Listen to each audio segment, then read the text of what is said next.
Повторно добар ден, добро вечер од мене, почитувани гледачи. Термин резервиран за ново издание на Аргумент Плюс. Вечерва разговор со Димитар Николовски, Евротинк. Добро вечер. Добро вечер, благодарам на поканата. Благодарам и што ја прифативте. Го реализираме вака разговорот преку Вибер конекција, преку интернет. Но важни се поентите и оценките, се разбира.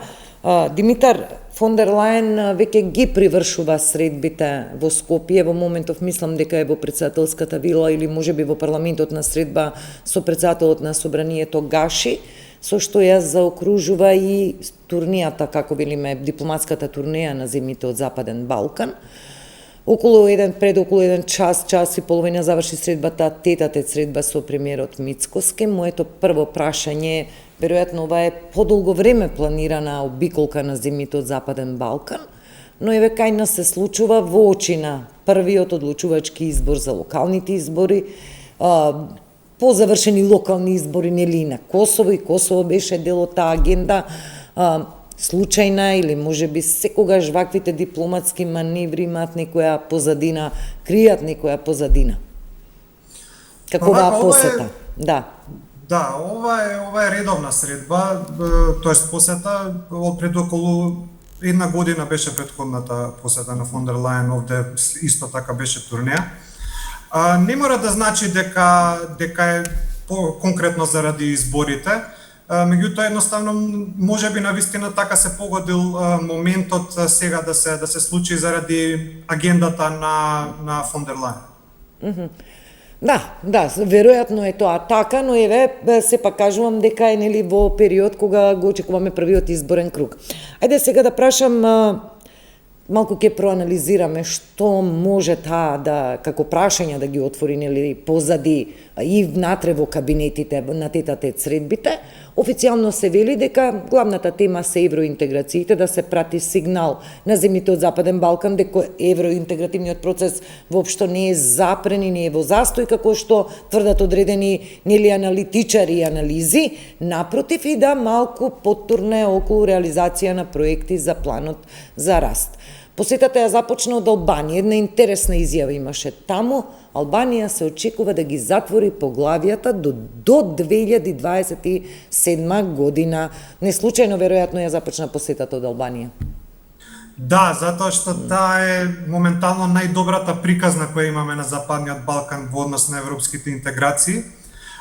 И на Европската унија или општо на оваа Европска комисија е потребна една брза победа. Сега брза победа не може да биде така за следната година, меѓутоа еве ако се причека тие рекоа да ги затворат преговорите до 27, а после тоа да биде примањето во 28 година.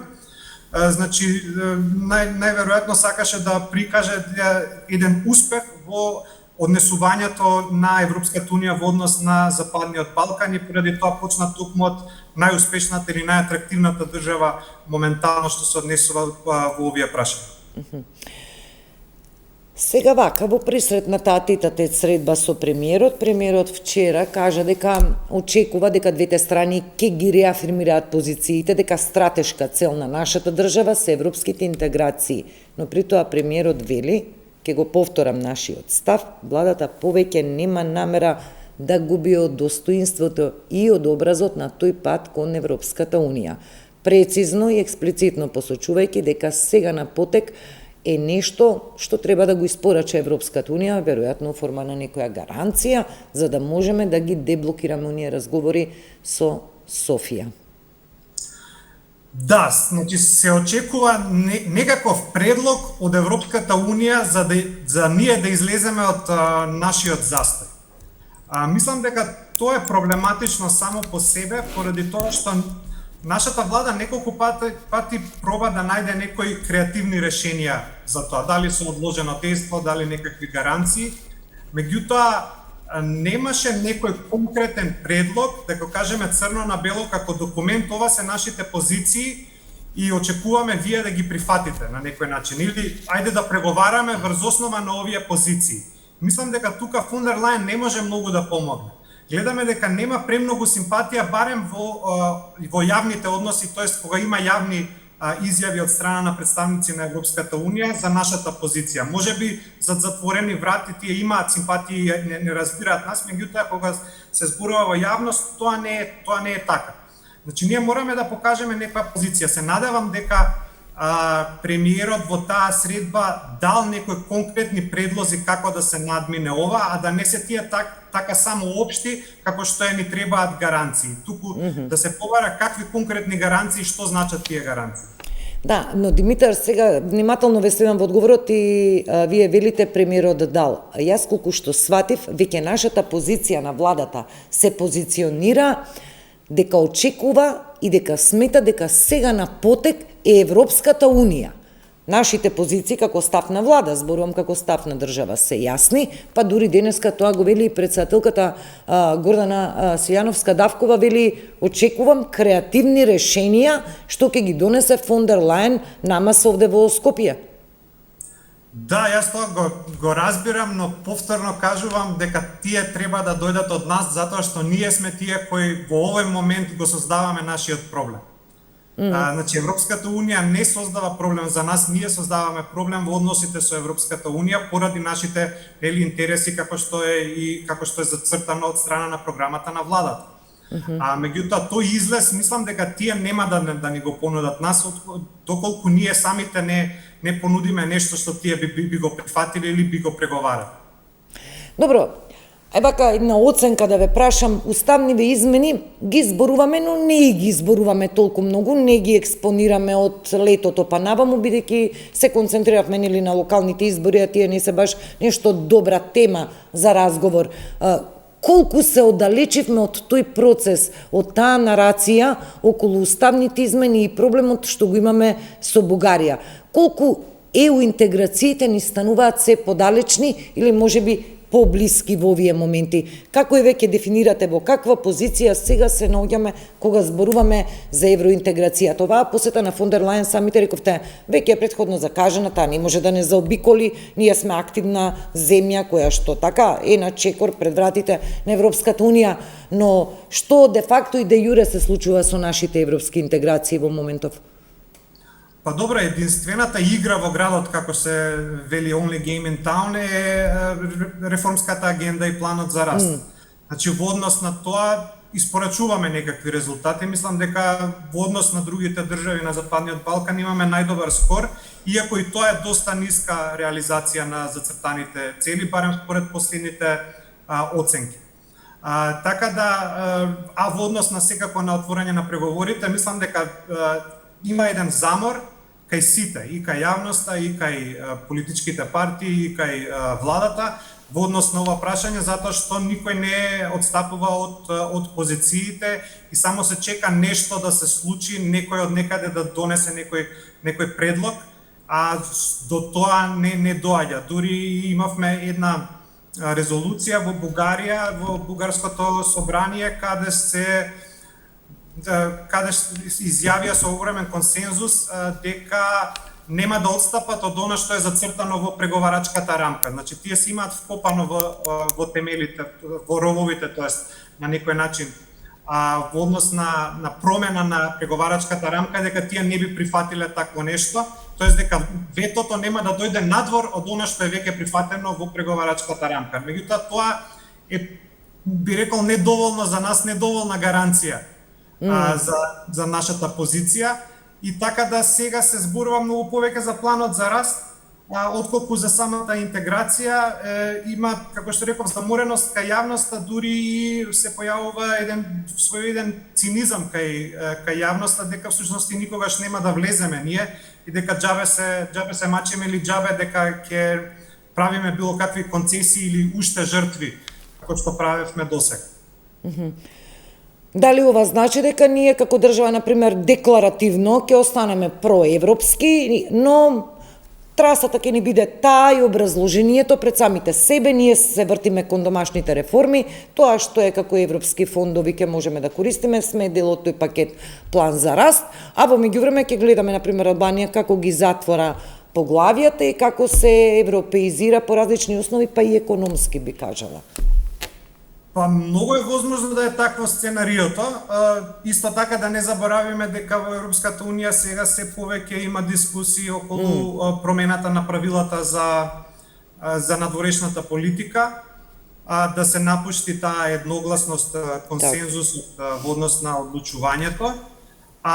И можеби и на тоа сметаат од нашите представници, нашата влада, дека можеби вреди да се причака некакви реформи во Европската унија, па кога ќе дојдат тогаш. Инаку не гледам друг некој излез, иако има некакви најави дека можеби ќе се дојде со некој нов предлог пред нова година од наша страна, за некакво дали менување на преговарачката рамка или вклучување на некаков нов документ кој би значил гаранции во таа преговарачка рамка, па еве ќе видиме. Меѓутоа, како ми делува моменталното расположение, тешко е и до такво нешто да дојде.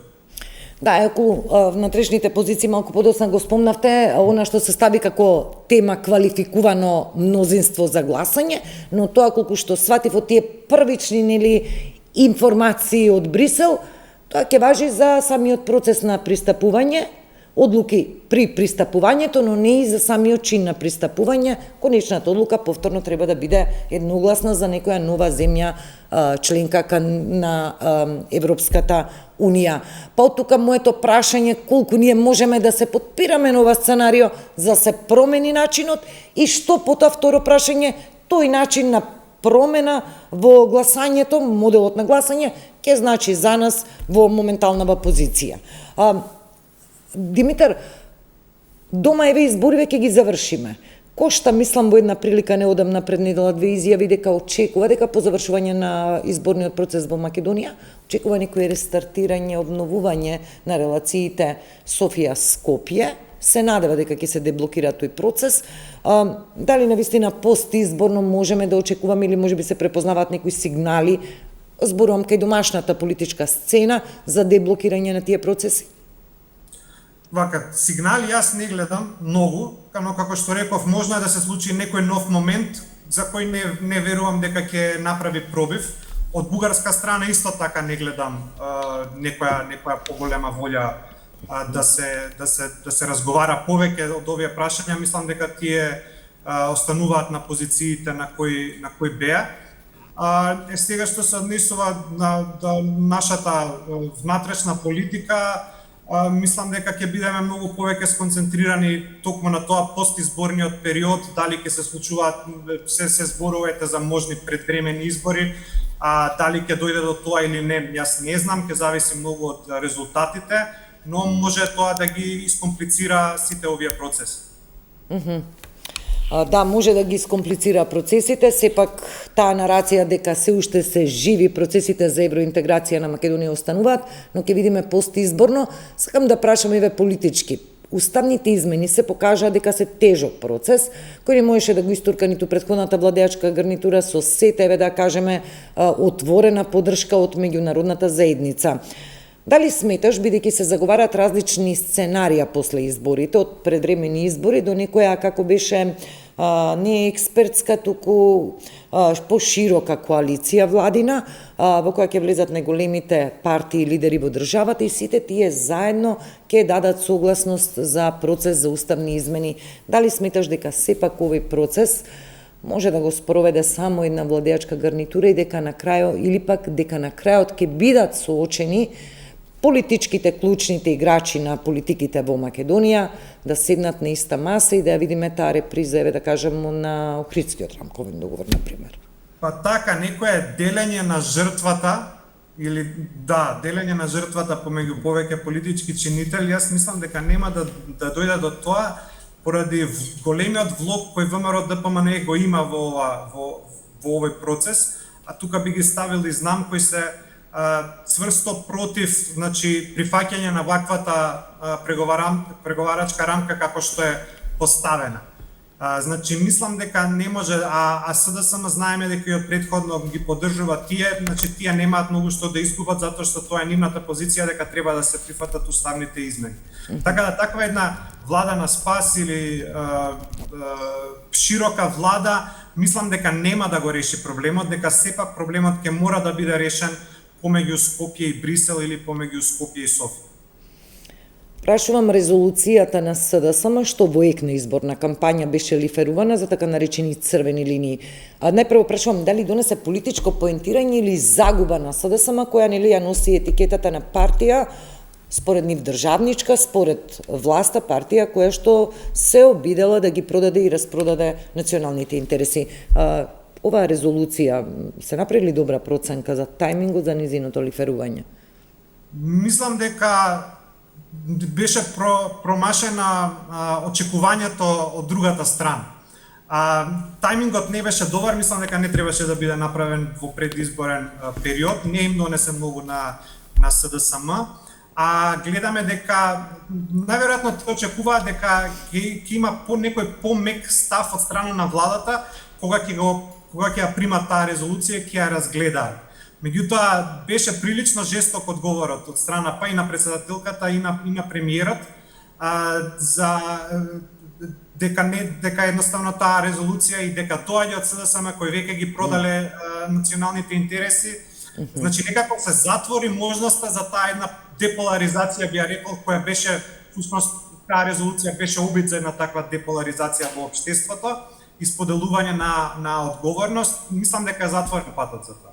Затворен патот. Во финалите од овој разговор, од ова интервју, Димитра, да прашам една оценка, следиш ли нешто од изборната кампања, вака лично како гласач, како граѓанин те интересира нешто, вака допре од ова што го слушаме како понуди на кандидати, повеќе од 300 кандидати, мислам 340 кандидати повеќе за градоначалници, околу 400 и повеќе кандидати за советници, вака како обичен наблюдувач, како обичен граѓанин, гласач, допрели нешто, примили нешто од ова што го гледаме во изборната кампања? Ајде, ние вработените во медиумите сакале, некеле, мора да ги следиме, нели, содржините и пораките. Па има навистина најразлични наративи, има и кандидати, политички партии и листи кои навистина се концентрираат на локалните проблеми и доаѓаат од локалните заедници. Тука, значи ова што можам да го проследам по дебатните емисии, по социјалните медиуми, се чувства тој недостаток на левица која според мое видување на нефер начин беше спречена да учествува во медиумските кампањи. Најмногу тоа што останува кај мене е однесувањето на владеачката партија во однос на опозицијата, дека многу се присутни тие напади кон опозицијата, а многу помалку се зборува за реалните локални проблеми. И тоа останува кај мене како гласач дека ми пречи. Да, левица ја спомена, мислам сега во текот на денот пред околу 1-2 часа имаме информација од Уставен суд дека практично е отфрлена иницијативата на левица која се однесуваше на начинот на прераспределба на средствата на партиите кои не влегуваат во таа квота, а левица нели како поголема парламентарна партија излезе од таа квота и доби некој минимален износ, но Уставен оценува дека прераспределбата е согласно изборниот законник. Во овој контекст веќе левица кога се спомена, се чини дека битката како епилог изборен резултат во меѓу партиите од македонскиот блок е јасна, во албанскиот блок можеме ли да очекуваме, не преодицирам, но една демократска атмосфера на гласање, се вели дека Чаер ќе биде мегданот на соочување на политичките сили помеѓу Ахмети, помеѓу Изет Меджити, помеѓу Дуи, коалицијата вреди. Од таму и од тие изборни резултати ќе зависи иднината на двете партии и на лидерите. Да, меѓутоа јас искрено очекувам и верувам дека сепак изборниот ден ќе помине без инциденти и дека ќе се заврши сето тоа на мирен и демократски начин. Гледаме некои изливи на насилство, меѓутоа тие не се однесуваат на овој двобој помеѓу Дуи и вреди, туку се некои други приказни, како што, например, беше конфликтот во Виница. Така да, мислам дека ќе биде се во ред на крајот на ден. Да, еве денеска имаме нови снимки од Facebook профилот ЛЧК, објавени аудио снимки за актуелниот градоначалник Дехарина, Кичево, за сериозни обвинувања. Па еве излегува и видео снимки со доктор Кузмановски, нели денеска тој е казнет 500 евра прекршочна, еве Кузмановски не го ставам во изборен контекст, но сепак снимката се појави во ек на изборна кампања. Сведочиме ли на црна на една брутална изборна кампања каде се задира и во приватноста, што за нас не би било, би рекла, невообичаено. Па да, дефинитивно, тоа може би ќе излезе уште нешто такво, значи и црна кампања, големи напади има веќе во самата риторика на изборите, така да оваа црна кампања е само една комплементарен елемент на самата кампања. Знаеме дека има прислушкувани разговори, некогаш излегуваат тие од службите за безбедност. Се сеќаваме и на бомбите, некој дека се уште има некој што ја продаваат, имаат некои од бомбите, значи може да се случи нешто такво повторно. И тоа е, би рекол, очекуван фолклор во денешниот свет и не сме уникатни во однос на тоа. И завршувам со моето прашање околу излезноста. Погледнав податоци, мислам дека локални 2021 и во двата круга беше над 50% излезноста. Мислам дека околу 34 општини во првиот круг добија градоначалник уште во прв круг, останатите, нели, битката се водеше во вториот изборен круг. Колку ќе биде важна излезноста? Ги следите сигурно анализите и се вели дека во овој изборен циклус ќе ги немаме оние гласачи што сакаа да му се одмаздат на СДСМ, па за тоа се регрутира за владеачката партија ВМРО-ДПМН и за движењето Знам. Токму тој корпус на гласачи кои што веќе се раскусурија со СДСМ, сега ќе абстинираат. На ваша вака анализа, оценка, каква излезност не очекува, само ќе споменам со изборен законник, ние новинарите често велиме нема цензус за локални, но сепак има, треба 1/3, мислам 33,3% од гласачите да излезат за да ги сметаме за успешни локални избори. Да, мислам дека ќе бидат успешни секаде, иако генерално излезноста ќе биде помала од претходните пати, конкретно од причини кои што вие ги наведовте, од разочараност некоја и од двете страни, а не доволна доверба во третите или други опции кои се понудени моментално. Значи, сепак можеме да очекуваме различни се анализите, некои велат и над 50%, што може би е неверојатно како сценарио во овој момент, но некои велат и околу 40% би се сметале за успешни избори, на кого му одговара зголемена излезност во ваков политички контекст и во секој изборен циклус вообичаено. Да, по зголемената излезност им одговара повеќе на опозицијските партии, значи и дали на СДСМ или на другите опозицијски партии кои се јавуваат како трети опции, тоа би значило дека се мобилизира некој став кај граѓаните, најчесто тој став е гневот. Меѓутоа мислам дека гневот постои после Кочани, после случувањата со Скопје, со ѓубрето и со загадувањето, но не ми делува дека постоја опција која знае да го мобилизира соодветно тој гнев и да го преведе во гласот. Што мислиш, дали Скопје во првиот круг како на претходните избори, кога имавме неприкосновена поддршка за Данила Арсовска, цела машинерија, иако таа официјално трчаше како независен кандидат, но ја доби поддршката од ВМРО-ДПМН и од дел од албанскиот блок, дали во овој прв круг ќе добиеме градоначалник на Скопје? Имаме 16, мислам, кандидати во моментов. Значи, машинеријата е дефинитивно исто во погон како што беше и за Данила Арсовска.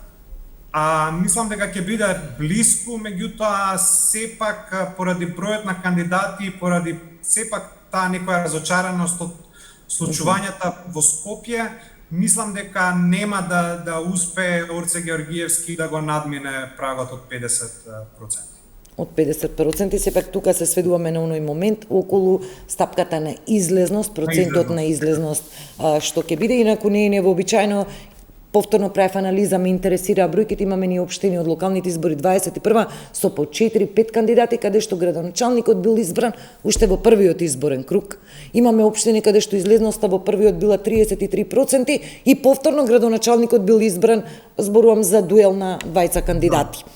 Различни се овие изборни математики, ќе видиме што не очекува, еве се ближи денот на избори 19 октомври недела. Димитар Николовски, ви благодарам за оваа анализа и учеството. Ви благодарам и на вас. Почитувани, тука завршува и овој разговор, ова интервју на тема пред се евроинтеграциите на Македонија преку посетата на претседателката на Европската комисија фон дер Лајен. Од мене пријатно.